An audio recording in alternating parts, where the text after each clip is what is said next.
दिगम्बरं काशिकापुराधिनाथ कालभैरवं भजे।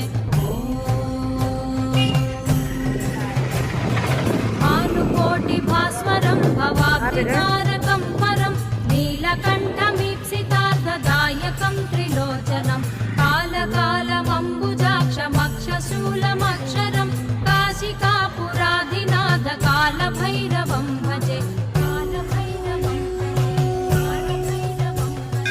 शूलटङ्कपाशदण्डपाणिमादिकारणं श्यामकायमादिदेवमक्षरं निरामयं भीमविक्रमं प्रभुं विचित्रताण्डवप्रियं काशिकापुराधिनाथ कालभैरवं